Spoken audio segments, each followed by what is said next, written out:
Разговори со Бога од Нил Доналд Волш, 3 поглавје. Важи, имам безброј прашања, 100, 1000, милион, а проблемот е во тоа што не знам од каде да почнам. Почни со набројување, само почни од некаде, тргни. Наброј ги сите оние што први ти паѓаат на ум. Добро, некои од нив ќе изгледаат многу едноставни, многу банални. Доста пресудуваш, само набројувај. Добро, значи ова се прашањата што ми се појавуваат токму сега. Прво прашање. Кога конечно мојот живот ќе тргне кон подобро? Како да се приберам и да постигнам каков било успех, макар и мал? Може ли борбата некогаш да заврши? Второ, кога ќе научам доволно за врските и кога ќе постигнам тие убаво да се одвиваат? Постои ли начин да се биде среќен во врската? Дали таа секогаш мора да биде предизвик?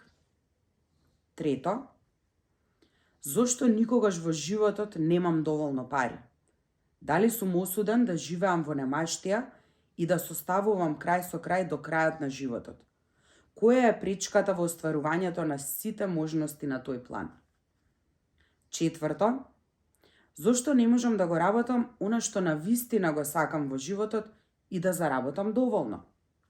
Пето, како можам да решам некои од здравствените проблеми со кои се соочувам?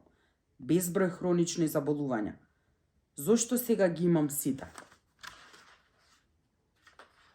Шесто, што треба да научам за кармата во овој момент? Што се обидувам да совладам? Седмо, постои ли реинкарнација? Колку претходни животи сум имал? Што сум бил во нив? Дали на вистина постои кармички долг? Осмо, понекогаш се чувствувам дека поседувам парапсихолошки моќи. Постои ли такво нешто? Дали сум таков? Дали луѓето кои тврдат дека се парапсихолошки надарени општат со ѓаволот? Девето, дали е во ред да се земаат пари за добри дела? Ако сум исцелител, а тоа е Божја работа, можам ли да заработам? Или тие две нешта меѓусебно се исклучуваат? Десето, дали сексот е во ред? Кажи ми што на вистина се крие за тоа човеково искуство? Дали сексот служи само за создавање потомство, како што велат некои религии? Вистинската светост и просветлување се постигнуваат преку одрекување или сублимација од сексуалната енергија? Дали е прифатлив секс без љубов? Дали само физичкото доживување на сексот е доволна причина? 11. Зошто го направи сексот пријатен, исклучителен, радосен, силно човечко доживување, ако сите треба да се воздржуваме од него? Во таа смисла, зошто сите забавни работи се или неморални, или забранети, или калорични? 12. Што е со животот на другите планети? Дали тие суштества не посетиле? Дали сега не наблюдуваат? Дали некогаш ќе видиме некој неоспорен доказ за вонземскиот живот? Дали секој вид живот има сопствен Бог? Или ти си Бог на се? 13. Дали некогаш на земјата ќе настапи Царство Небесно? Дали Бог некогаш ќе им се покаже на луѓето како што е ветано? Дали постои второто пришествие?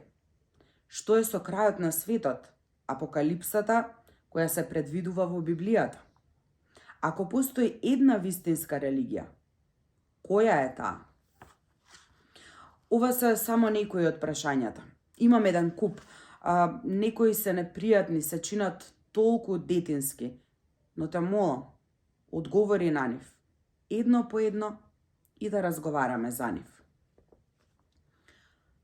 Дури сега сме на вистинскиот пат. Не извинувај се за овие прашања.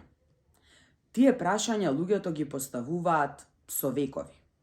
Ако се толку смешни, секоја следна генерација не би ги поставувала одново и одново. Да поминеме на првото прашање. Во универзумот воспоставив закони кои ви овозможуваат да го имате, да го создадете избраното. Не може да се прекршат, ниту да се занемарат. Ги следите дури и во овој момент, додека читате. Не можете да не ги следите законите, бидејќи тоа е начин на кој се одвиваат сите работи. Не можете да ги отстраните. Не можете да дејствувате надвор од нив. Во секој момент од животот сте дејствувале во нивни рамки. И така сте создавале се што некогаш сте доживеале. Вие сте во единство со Бога. Моето ветување до вас е дека секогаш ќе ви го дадам она што го барате. Вашето ветување е да барате, да го разберете процесот на барањето и на давањето.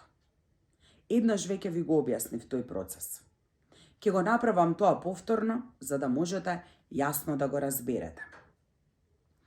Вие сте суштества кои се состоите од три работи: тело, ум, разум и душа. Ги нарекувате уште и материјално, нематеријално и метафизички. Тоа е светото тројство, нарекувано и со многу други имиња. Вие сте истото што сум јас. Се појавувам како троединство, три во едно.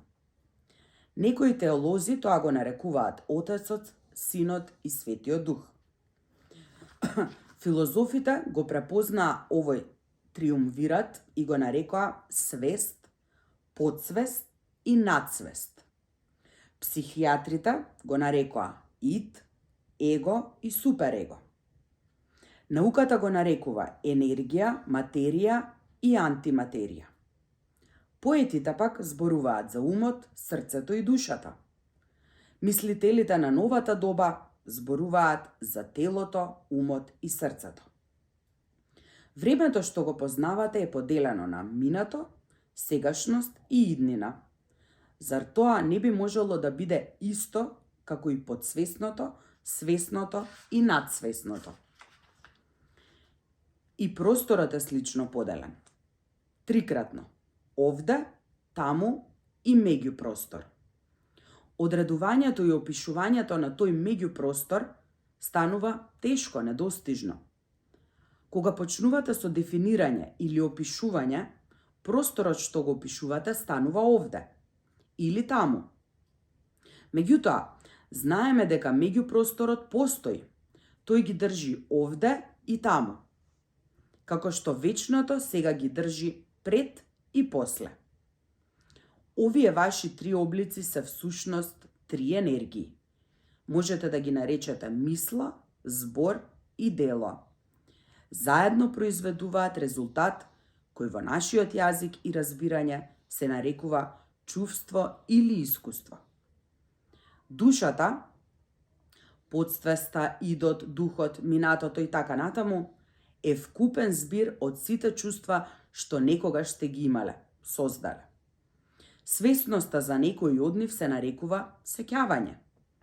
Кога имате сеќавање, можете да се враќате. Односно, можете се да составите во целина, повторно да ги сложите деловите. Ке се сетите кои сте на вистина, кога повторно ќе ги сложите сите своји делови. Создавањето почнува со мисла, идеја, концепт, видување. Се што гледате некогаш било нечија идеја. Во светот не постои ништо што претходно не постоело како чиста мисла. Тоа се однесува и на универзумот. Првото ниво на создавањето е мислата. Потоа доаѓа зборот. Се што кажувате е изговорена мисла. Тој е креативен и праќа творечка енергија во универзумот. Зборовите се подинамични, затоа некои можат да кажат и покреативни од мислите, бидејќи имаат различно ниво на вибрации. Го погодуваат космосот, го менуваат, потресуваат со поголема сила. Другото ниво на создавање е зборот. Потоа следува работата. Работата е зборови во движење. Мислите се изразени со зборовите. Мислите се обликувани од идеите. Идеите се на собрана енергија. Енергијата е ослободена сила. Постојните елементи се силите. Елементите се честички од Бога, делови на се што постои, исполнување на се. Бог е почеток, работата е крајот.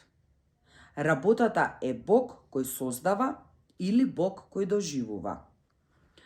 Вашата мисла за себе е дека сте недоволно добри, недоволно чудесни, недоволно безгрешни за да бидете дел од Бог, за да бидете во сојуз со Него. Толку долго негиравте кои сте на вистина, што заборавивте кои сте. Ова не беше случајно. Се е дел од Божиот план, бидејќи не би можеле да тврдите, создавате, да доживеете кои сте, ако веќе не сте биле тоа. Неопходно беше прво да ја ослободите, негирате, заборавите вашата врска со мене, за да можете целосно да ја доживеете, создавајќи ја, повикувајќи ја. Вашата најголема желба и мојот најголем копнеш е да се доживеете себе си како дел од мене.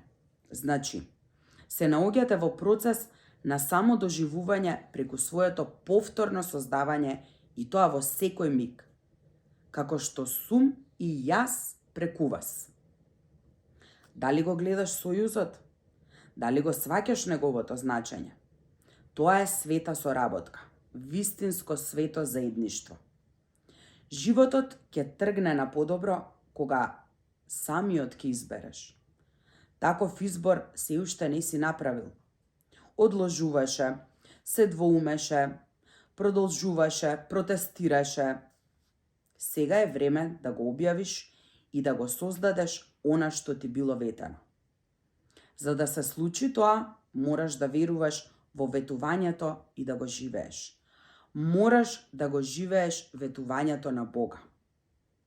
Божиото ветување е дека ти си Негов син, Негово потомство, Негова слика и прилика, Негова еднаквост. Ах, еве каде ја губиш врската. Можеш да ги прифатиш изразите Негов син, наследник, слика и прилика, но се повлекуваш пред терминот еднаков со Него. Тоа е премногу за да може да се прифати. Преголема величина, преголема чудесност, преголема одговорност. Ако си еднаков со Бога, ништо не е направено за тебе, туку сам си создал се. Нема повеќе мачители и жртви. Остануваат само резултатите од твоите мисли за нешто. Ке го кажам следново. Се што гледате во светот е резултат од вашата идеја за него. Навистина сакате животот да ви тргне на подобро? Тогаш сменете својата идеја за тоа. Идејата за вас самите. Однесувајте се, мислите, зборувајте како Богот што сте. Секако тоа ќе ве оддалечи од многумина, од мнозинството. Ќе ве наречат луди, ќе зборуваат дека богохулите. На крајот ќе се обидат да ве уништат. Тоа нема да го направат затоа што мислат дека живеете во светот на сопствените илузии. Повеќето луѓе се доволно милостливи и нема да ви забранат приватно забавување, туку затоа што порано или подоцна вашата вистина ќе ги привлече другите заради ветувањата што им ги нуди. Тука ќе се вмешаат и оние кои сметаат дека ги загрозувате. Едноставната вистина, едноставното живење ќе понуди повеќе убавина, поголема утеха, мир, радост и љубов кон себе и кон другите, од што било друго што вашите пријатели и познајници може да смислат. И таа вистина, прифатена, би представувала крај за нивните постапки. Би значила крај на омразата, стравот, нетрпеливоста и војната.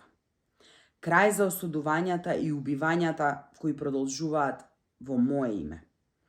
Крај на ставот дека силата го одредува правото. Крај на верноста во која господари стравот. Крај на светот каков што го познаваат и каков што досега сте го создале. Така што подготви се добра душа. Од моментот кога ќе го сватиш и прифатиш само остварувањето како своја света цел, ќе бидеш и понижувана, и клеветена, нарекувана со погрдни зборови, напуштена и на крајот ќе те обвинат и прогонат, секој на свој начин. Зошто тогаш сето тоа? Затоа што повеќе не се грижиш дали си прифатен и дали луѓето ги одобруваат твоите постапки. Повеќе не си задоволен со причините што довела до тоа. Не ти се допаѓа што им донело тоа на другите. Сакаш да исчезне болката, да заврши страдањето, да престане илузијата.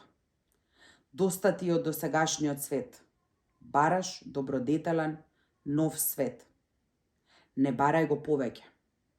Повикај го. Помогни ми да сватам како да го направам тоа. Прво, повикај својата највозвишена мисла за себе. Замисли се каков би бил кога секој ден би ја живеел таа мисла. Замисли што би мислел, зборувал и правел и како би реагирал на она што другите го зборуваат и го прават. Дали гледаш некаква разлика меѓу таа представа и она што сега го мислиш, работиш и зборуваш? Да, гледам огромна разлика. Добро, така треба, бидејќи знаеме дека сега не ја живееш својата највозвишена представа за себе. Бидејќи сега ја види разликата меѓу тоа каде си и каде сакаш да бидеш. Почни свесно да ги менуваш своите мисли, зборови и дела, така што ќе одговараат на твојата највозвишена представа. Потребен ти е огромен умствен и физички напор. Ќе бара постојано следење на сите мисли, зборови и дела, секој момент, подразбира, постојано свесно правење избор. Целиот овој процес е едно огромно придвижување кон свесноста. Ако тргнеш по оваа предизвикувачка патека, ќе откриеш дека половина од својот живот си го поминал несвесно, односно свесно не знаејќи кои мисли, зборови и дела ги избираш, додека не ги доживееш нивните последици. А кога ги искусуваш последиците, негираш дека твоите мисли, зборови и дела имале некаква врска со нив. Ова е повик да престанеш со таквото несвесно живење. Ова е предизвикот кон кој те повикувала твојата душа од почетокот на времето. Таквиот вид на постојано ментално наблюдување изгледа многу исцрпувачки. Би можело да биде, додека не ти стане втора природа. Всушност, тоа е твојата втора природа. Твојата прва природа е безусловно да сакаш, а втората е свесно да избереш да ја искажеш првата, вистинската природа. Извини, но зар не би бил здодевен со тоа постојано уредување на се што мислам, зборувам и правам? Никогаш. Би бил различен, но не издодевен. Дали Исус бил здодевен? Не мислам така. Дали било здодевно да се биде во друштво на Буда? Луѓето се собираа, молеа да бидат во негово присуство. Никој кој постигнал совршенство не е здодевен. Необичен? Да. Извонреден? Да. Но никако здодевен. Според тоа, сакаш ли животот да ти тргне напред? Почни веднаш да го замислуваш онаков каков што сакаш да биде и тргни на кај него. Провери ја секоја мисла, збор и дело кои не се во хармонија со тоа. Наблюдувај ги од дистанца. Кога имаш мисла која не е во согласност со твојата највозвишена представа, веднаш смени ја, во истиот миг. Кога ќе кажеш збор кој не е во согласност со твојата најголема замисла, внимавај повторно да не изговориш нешто слично. Кога ќе направиш нешто што не е приспособено на твојата најдобра намера, тоа нека биде последен пат. И ако можеш, исправи ја грешката, така за да биде добро за сите кои биле вклучени. И порано слушав за тоа, но секогаш бев против, бидејќи изгледа толку нечесно. Мислам, ако си болен како пес, зар не треба да го признаеш тоа? Ако немаш скршен денар, зар никогаш не смееш да го кажеш тоа? Ако си многу вознемирен, зар не смееш да покажеш? Ме потсеќа на шегата за тројца луѓе пратени во пеколот. Едниот бил католик, другиот евреин, третиот следбеник на New Age. Ѓаволот подбивно го прашал католикот: дали уживаш во жештината? А католикот шмркнал: може да биде и потопло.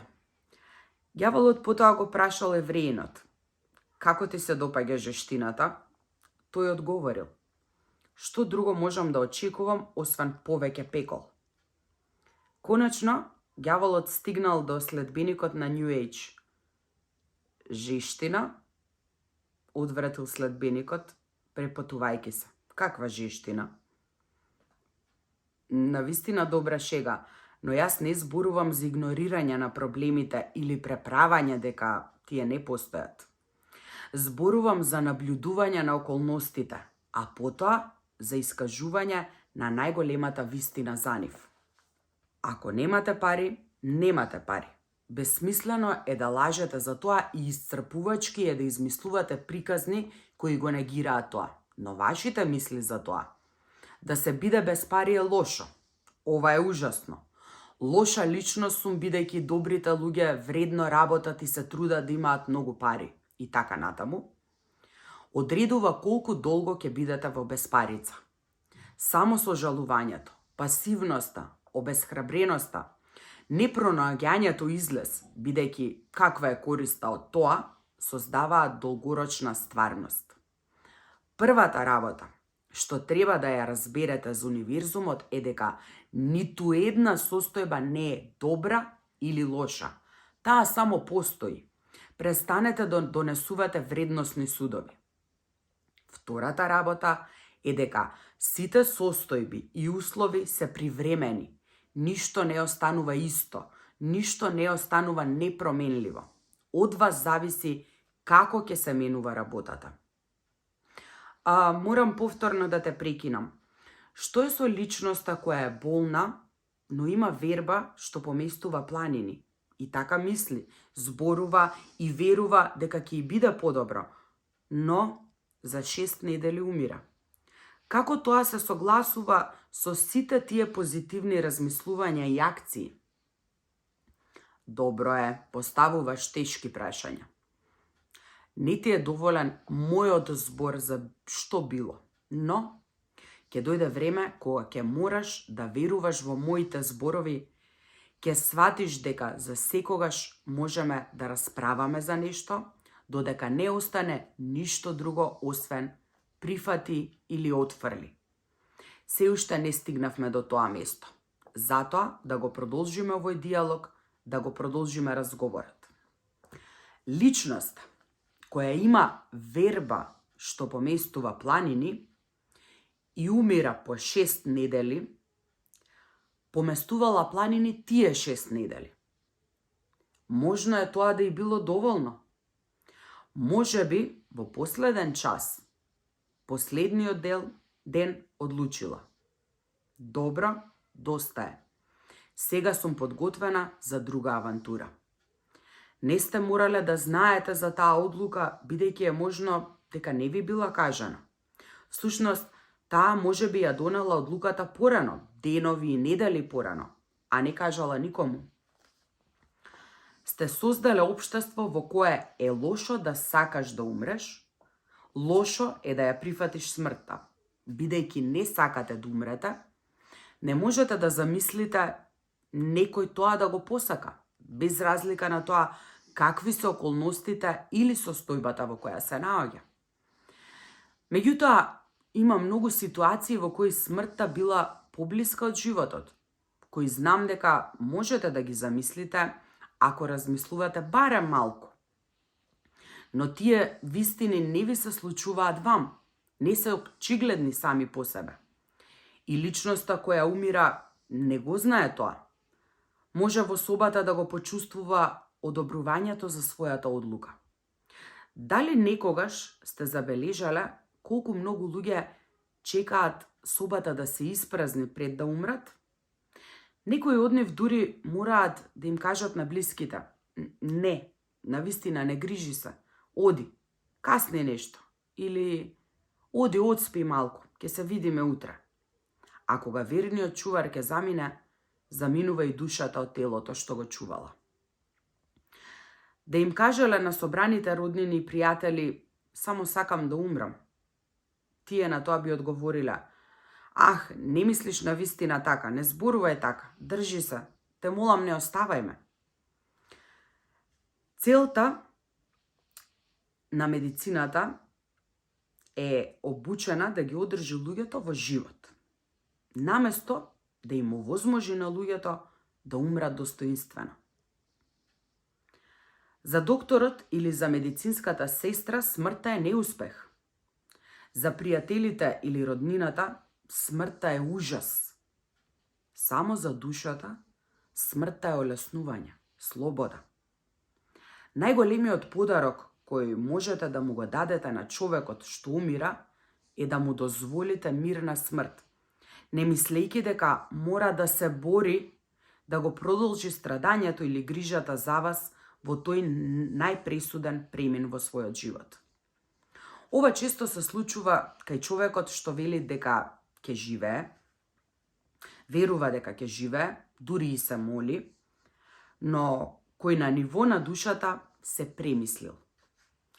Време е да се напушти телото за да може душата да се подготви за нови потфати. Кога душата ќе донесе одлука, телото тоа не може да го промени. Ништо што умот мисли не може да го спречи тоа. Во моментот на смртта спознаваме кој управува со работите во тројството тело, ум, душа. Целиот живот мислите дека сте тело. Понекогаш мислите дека сте ум. Во часот на смртта откривате кој сте на вистина. Има моменти кога телото и умот не ја слушаат душата. Тоа исто така го создава сценариото кое го пишуваш. Најтешката работа за човекот е да ја послуша сопствената душа. Малкумина го прават тоа. Душата донесува одлука дека дошло време за напуштање на телото. Телото и умот, вечните слуги на душата, тоа го слушаат и почнуваат ослободување. Но умот, егото, не сака да ја прифати промената. На крајот на краиштата, тоа значи крај на неговото постоење. Затоа тој му наредува на телото да и се спротивставува на смртта. Телото тоа го прави со задоволство, бидејќи не сака да умре. Телото и умот, односно егото, се охрабрувани од надворешниот свет, светот во кој се создадени. Така стратегијата е потврдена. Сега, во тој момент, се зависи од тоа колку силно душата сака да оди. Ако не брза, душата може да каже: добро, ти победуваш, ќе останам уште малку со тебе. Но, ако на душата и е јасно дека останувањето не и служи на нејзината повисока цел, дека не постои друг начин понатаму да се развива преку телото, душата ќе замине и ништо не може да ја спречи. На душата е целосно јасно дека нејзината цел е развојот. Тоа е единствената цел и духовна цел. Таа не се занимава со постигнувањата на телото или развојот на умот. Телото и умот се беззначајни за душата. Исто така, јасно е дека нема голема трагедија во напуштањето на телото. На многу начини, трагедија е да се остане во телото. Морате да го разберете различниот поглед на душата за смртта.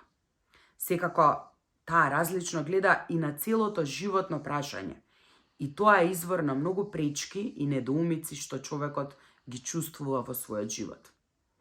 Незадоволството и вознемиреноста произлегуваат од неслушањето на сопствената душа. Како можам најдобро да ја слушам душата? Ако душата е навистина Господар, како можам да бидам сигурен дека сум ги примил сите нејзини пораки? Прво, разјасни што сака душата и престани да судиш за тоа. А дали ја оценувам сопствената душа? Постојано. Што туку ти покажав како се оценувате себе си кога сакате да умрете. Исто така се оценувате кога сакате да живеете, на вистина да живеете. Се оценувате себе си кога сакате да се смеете, да плачете, да победите, изгубите, заради својата желба да доживеете радост и љубов, особено заради нив. На вистина, некаде сте нашле на идејата дека е благочестиво да се одрекувате од радоста, дека е набожно да не се слави животот. Сте се убедиле себе си дека лишувањето е добрина. Тоа е лошо? Не е ни добро ни лошо. Едноставно е негирање. Ако се чувствувате добро по негирањето на себе си, тогаш во вашиот свет е добро. Лошо е ако се чувствувате лошо. Во повеќето случаи не можете да одлучите. Се одрекувате од нешто, бидејќи си велите себе си дека така треба. Потоа си велите дека тоа е исправно, ама се чудите зошто не се чувствувате добро. Првата работа која треба да ја направите е да престанете да се самооценувате. Почувствувајте желбата на душата и следете ја. Следете ја душата. Душата копнее за највисокото чувство на љубов што можете да го замислите. Тоа е нејзината желба и цел. Душата бара чувство. Не знаење, туку чувствување. Таа веќе поседува знаење, но тоа е само идејно. Чувството е искуствено. Душата сака да се чувствува себе си и на тој начин да се спознае себе преку своето сопствено искуство. Највозвишеното чувство е доживувањето единство со се. Што е? Тоа е големо враќање кон вистината по која копнее душата. Чувството на совршена љубов. Наспрема другите чувства, совршената љубов е она што е совршената белина за боите. Многу ми намислат дека белото е отсуство на боја. Неточно. Тоа е збир од сите бои. Белата е секоја друга боја која постои, обединета. Исто така, љубовта не е отсуство на емоции, омраза, копнеш, лутина, љубомора, алчност, туку збир на сите чувства. Вкупниот збир, заедничкиот износ, се. За да може душата да доживее совршена љубов, мора да го доживее секое човечко чувство. Како можеме да сочувствуваме со нешто што не го разбираме? Како да им простиме на другите за она што никогаш не сме го доживеале во себе? Па така ја гледаме и едноставноста и чудесната големина на патувањето на душата. Конечно, разбираме за што копнее. Целта на душата е да доживее се, за да може да биде се. Како може да биде горе, ако никогаш не била долу? Како може да се наоѓа лево, ако не била десно? Како може да биде топло, ако не знае за студено? да биде добро ако го негира злото. Очигледно душата не може да избере да биде нешто ако нема од што да избира. За да ја доживее својата величественост, таа мора да знае што е тоа. Сваќа дека величественоста постои само во рамките на она што не е величествено. Никогаш не го осудува она што не е величествено, туку го благословува. Во него гледа дел од себе кој мора да постои за да може да искаже некој друг дел од себе. Задачата на душата е да не поттикне да ја избереме величественоста, најдоброто од она кој сте, не осудувајќи го на што не го избирате. Тоа е една голема задача за која се потребни многу животи, бидејќи сте се навикнале да брзате со осудувањето и да прогласите дека нешто е погрешно, лошо или недоволно, пред да го благословите она што не го избирате. Правите и нешто полошо од осуда, всушност настојувате да го повредите она што не го разбирате, што не го избирате. Се обидувате да го уништите. Ако постои личност, предмет или место со кој не се согласувате, тогаш напаѓате. Го прогласувате за погрешна религија која се спротивставува на вашата. Ја исмевате мислата која се спротивставува на вашата. Ако постои идеја различна од вашата, ја отфрлате. Грешите. Бидејќи на тој начин создавате само пола универзум. Дури и не можете да ја разберете својата половина кога сте ја отфрлиле другата. Многу длабок ти благодарам. Никој досега не ми ги кажал овие работи. Барем не на толку едноставен начин. Се обидувам да ги разберам, навистина се обидувам. Но нешто од тоа тешко може да се прифати. Ми се чини дека кажуваш, например, дека треба да сакаме погрешно за да го спознаеме правилното. Сакаш да кажеш дека го прифаќаме ѓаволот, така да се изразам? А како поинаку би го исцелиле? Секако, ѓаволот не постои, ама ти одговорам со терминот што го одбра. Исцелувањето е прифаќање на се, а потоа избирање на најдоброто. Разбираш? Не можете да изберете да бидете Бог ако не постои ништо друго што би можеле да го изберете. Аха, застани. А кој рече нешто за изборот да се биде Бог? Највозвишеното чувство е совршената љубов, нели? Мислам дека е така. Можеш ли да најдеш подобар опис за Бог? Не. Душата трага по највозвишеното чувство. Бара да доживее да биде совршена љубов.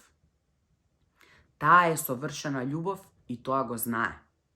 Но сака да направи повеќе од тоа сознание. Сака да биде совршена љубов во своето доживување. Секако дека се стремиш да бидеш Бог. Што друго мислиш дека правиш? Не знам, не сум многу сигурен. Предпоставувам дека никогаш не сум размислувал за тоа на тој начин. Ми се чини дека во тоа постои нешто богохулно. Интересно, не наоѓаш ништо богохулно во настојувањето да бидеш како ѓаволот, ама стремежот да бидеш како Бог те навредува. Застани малку. Кој сака да биде сличен со ѓаволот? Ти, сите. Создадовте религии кои проповедаат дека сте родени во грев, дека сте грешници од раѓање, за да се убедите себе си во сопственото зло. Кога би ви рекол дека сте родени од Бога, дека сте чисти богови и божици во моментот на раѓањето, чиста љубов, ќе го отфрлите тоа. Целиот живот го поминувате, обидувајќи се себе си дека сте лоши.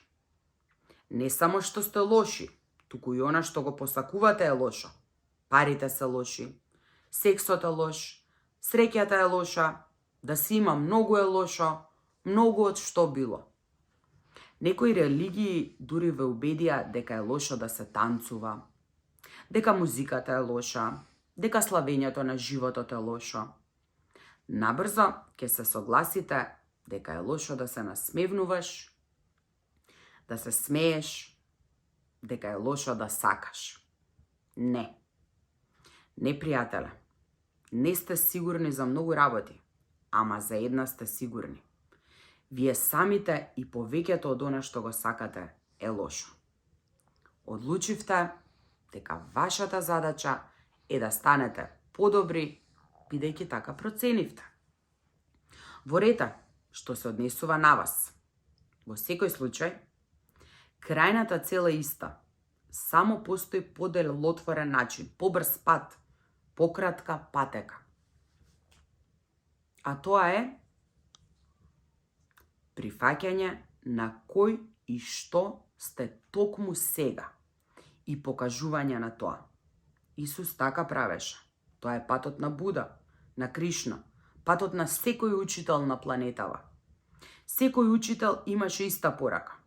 Што сум јас, тоа сте и вие. Што можам да направам, можете и вие. Истите работи и многу други ќе ги правите и вие. Не слушавте. Наместо тоа го избравте потешкиот пат. На оној кој мисли дека е ѓавол, на оној кој си замислува дека е зол. Велите дека е тешко да се оди по патот на Христос, да се следи учењето на Буда, да се чува светлината на Кришна, но јас го велам следново. Многу потешко е да негирате кој сте, отколку да прифатите. Вие сте добрина и милост, и сочувство и разбирање, мир и радост, и светлина, давање прошка и трпение, сила и храброст, помагач во неволја, утешител за време на несреќа, исцелител при повреда, учител за недоумиците, најдлабоката мудрост и највисоката вистина, најголемиот мир и највозвишената љубов. Тоа сте вие. И во моментите од својот живот сте се познавале како такви. Сега изберете да бидете такви секогаш.